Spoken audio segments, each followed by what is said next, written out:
Sir मेरा नाम मोहम्मद अशरफ चौहान है। तो मैं 2012 से ये काम कर रहा हूँ मधुमक्खी का, शहद की मक्खी का जाने। तो 2012 से मैं ये काम कर रहा हूँ। सर ये हमारे मक्खी एक एग्रीकल्चर डिपार्टमेंट है जैसे, तो उससे हमें ये मक्खी मिलती भी है, तो ऐसे हम ख़रीद के भी ले सकते हैं। तो इसकी जैसे ट्रेनिंग होती है, ट्रेनिंग होने के बाद तो अपना काम स्टार्ट किया था। तो ये जो मधुमक्खी है इसको शहद मुख्तलिफ़ मुल्कों में निकलता है, मतलब जैसे हम राजस्थान चले जाते हैं, हरियाणा चले जाते हैं, पंजाब हो गया, गुजरात हो गया, जम्मू कश्मीर हो गया, तो हर जगह पे लेके जाते हैं। हर सीज़न में इसका वहाँ पे शहद निकालते हैं जी। क्या आपको लगता है कि सबसे बेस्ट होता है या? जी अभी ये देखो कि अभी हम जम्मू कश्मीर के जैसे हमारे कश्मीर में हैं, तो कश्मीर में हम अभी जो अपनी मधुमक्खी शहद की मक्खी लेके आए हैं यहाँ पे, तो यहाँ पे हमारे किक्कर सीज़न होता है। जाने किक्कर पे फुलाई लगती है, उस फूल का रस ये मक्खी लाती है और उसका शहद तैयार करती है। तो ये हमारा यहाँ का एक सीज़न होता है। तो ये मार्च के बाद स्टार्ट होता है, तो 20-25 दिन ये चलता है। तो उसके बाद फिर हम 3 महीने इसको, बाहर मुल्कों में बहुत ज़्यादा गर्मी होती है, उस गर्मी की वजह से यहीं पे 3 महीने इसको यहीं पे हम स्टोर देते हैं, मतलब अपने इनको फीड करवाते हैं। तो यहीं पे ये रखते हैं इसको 3 महीने। तो इस नर्सरी जो ये आपके इर्द गिर्द जो आप देख रहे हो, ये फार्म है हमारा, जो ये 500 बक्से का फार्म है। तो 500 बक्से लगे हुए हैं हमारे यहाँ पे जी। तो इस पे कितना लैंड खर्च हुआ है, कितना लैंड? तो इसका जैसे कि अगर सरकारी ज़मीन हो तो उसका कोई किराया नहीं देना पड़ता हमें। तो अगर किसी की मालिकियत ज़मीन हो किसी को, तो हमें साइड ना मिलने की वजह से तो फिर हम किराए पे जगह खरीद लेते हैं। हाँ, महीने के हिसाब से देते हैं या सीज़न के हिसाब से। जो जगह वाला है, जिसकी जगहें हैं, उनको पता होता है कि मधुमक्खी वाले आएंगे फ़लाने सीज़न पे आते हैं, तो वो उस हिसाब से अपना किराया लेते हैं। तो कितने टाइम तक आप यहाँ पर रहते हो? अभी तो हम यहाँ पे मतलब 2-3 महीने यहीं पे रहेंगे, फिर उसके बाद हमारा सीज़न आ जाएगा। जैसे राजस्थान जाएंगे हम, अलवर चले जाते हैं, तो अलवर में बाजरा होता है। तो उस बाजरे पे हमारी जो मक्खी है, उस मक्खी की बचकशी अच्छी होती है, तो उससे हमारी जो मक्खी है अगले सीज़न के लिए तैयार हो जाती है जी। तो उसके बाद जब हमारा वहाँ पे तो शहद नहीं निकलता, वहाँ से हम हनुमानगढ़ जैसे आ जाते हैं। बेरी के बाग होते हैं, तो आपने सुना होगा बेरी का नाम। तो उसके बागात होते हैं, जो उन बागातों के नज़दीक लगा देते, तो उस पे शहद तैयार होता है हमारा।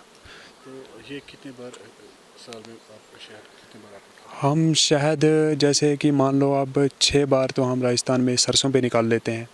उससे पहले हम बेरी पे एक शहद निकाल लेते हैं, जैसे 7 हो गए। उसके बाद हम पंजाब में ले आते हैं, तो पंजाब में हमारा 1-2 बार सफ़ेदे का शहद निकल जाता है। जो बड़े बड़े सफ़ेदे होते हैं उस पर फूल आते हैं, उस फूल का शहद बनता है। फिर उसके बाद हम जम्मू में ले आते हैं, जम्मू में निकाल के उसके बाद हम कश्मीर आते हैं। तो टोटल कितने किस्मों का शहद?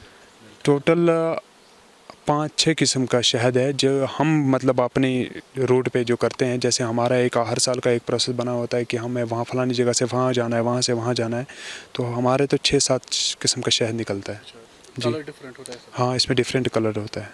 तो सबसे अच्छा शहद किसको कहा जाता है? सबसे अच्छा शहद कश्मीर का शहद है। जाने ना जाने क्यों कि ये जो कश्मीर का शहद है, इससे ज़्यादा मतलब इसकी डिमांड होती है कि ये शहद बहुत कम निकलता है, और जो निकलता भी है तो वो जंगल की पहाड़ी जड़ी बूटियों के फूलों से, मतलब इस तरह के कि जो जंगल का शहद निकलता है, तो उसमें कोई मतलब इस तरीके की कोई खाद नहीं, कोई कुछ नहीं डालते। एक डब्बे में हमारे एक सीज़न में 3 से 4 किलो शहद निकलता है, मतलब एक टाइम का 3 से 4 किलो शहद। अगर अपनी कॉलोनी अच्छी हो, डब्बा हमारी मक्खी बराबर हो एक बक्से की, तो 3 से 4 किलो शहद निकल जाता है एक टाइम का। तो आप कितना निकालते हैं यहाँ पे शहद, कितना निकालते हैं? हमारे यहाँ किक्कर का जैसे सीज़न लगता है तो 3-4 क्विंटल शहद निकलता है हमारा जी। जो रानी होती है इसमें, जो क्वीन होती है जी। उसका क्या काम है? क्योंकि हमें बहुत बार सुना है एक रानी होती है, एक बड़ी मक्खी होती है। जी जी जी हाँ, रानी मक्खी जो होती है उसके अंडे देना, मतलब उसी से ये मक्खियाँ तैयार होती हैं। वो इनकी माँ जैसे वो अंडे देती है, तो उसी से ये तैयार होती हैं रानी, यह मक्खियाँ तैयार होती हैं रानी मक्खी से जी जी जी। अभी शहद की अगर हम बात करें तो सरकार भी काफ़ी कोशिश कर रही है हाँ हाँ शहद का जो ये है ये हाँ, ये बढ़ना चाहिए मधुमक्खी के लिए भी, क्योंकि ये मधुमक्खी एक ऐसी चीज़ है, इससे फसल की पॉलिनेशन होती है। जैसे जहाँ पे भी इसको लगाओ कोई फसल को बीमारी नहीं लगती, वहाँ पे कोई दवाई करने की ज़रूरत नहीं है। बागावतों में लगाते हैं, जैसे सेब के बाग हैं, तो बाग वाले कहते हैं भाई यहाँ पे मधुमक्खी लगा दो, तो वो इस वजह से लगवाते हैं कि उनके फूल में कोई फ़र्क नहीं पड़ता, कोई बीमारी नहीं लगती और उनका फसल अच्छा होता है।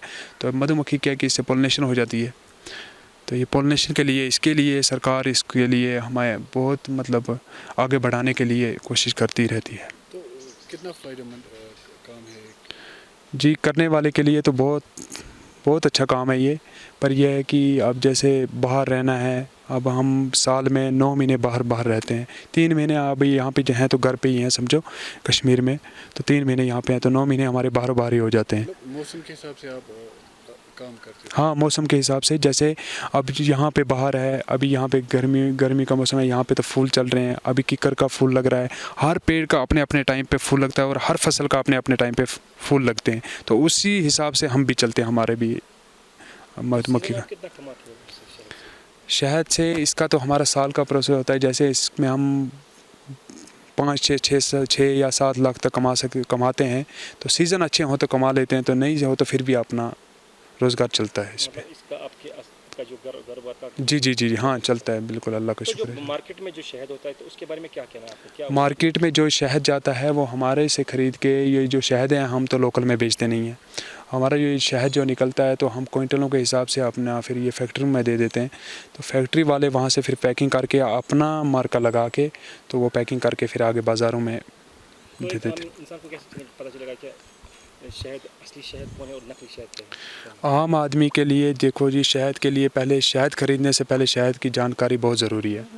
जैसे हमारा ये शहद जो होता है तो हम इस पे कोई केमिकल नहीं यूज़ करते, जैसे शहद निकालते हैं उसके बाद अगर 3 दिन बाद देखा जाए तो अगर टेम्परेचर डाउन हो तो शहद जम जाता है, तो आम लोग ये कहते हैं कि भाई ये चीनी वाला शहद है, ये शहद अच्छा नहीं है, ये जम गया है शहद।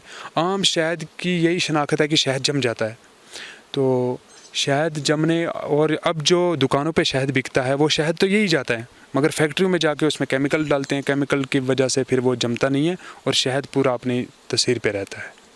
आखिरकार अब क्या मैसेज होगा? हम तो यही कहेंगे बस कि हमारे जो अभी आजकल हमारी जो प्रॉब्लमें चल रही हैं, हमारे मधुमक्खी की प्रॉब्लम जो चल रही है, हमारे सरकार की तरफ से हमें एक माइग्रेशन फंड्स मिलते थे वो भी बंद हो गए, और कुछ दवाइयों की मददें मिलती थी वो भी बंद हो गई, और उसके बावजूद हम जहाँ पे अब अपने फार्म लगाते हैं तो इससे कितना फ़ायदा होता है आम लोगों को पता नहीं होता है, तो आम लोग ये हैं कि तंग करते हैं कि भाई यहाँ पे ये मत लगाओ, इनसे हमें नुकसान होगा।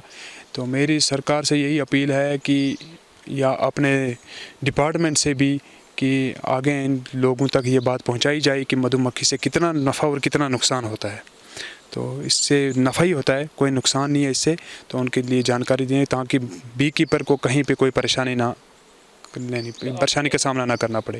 आप ये बताइए कि आप पहले से आपके घर वाले भी यही काम करते हैं? जी, हाँ, हमारे घर से जी, हमारे ख़ानदानी काम है और शुरू से यही काम करते आ रहे हैं जी।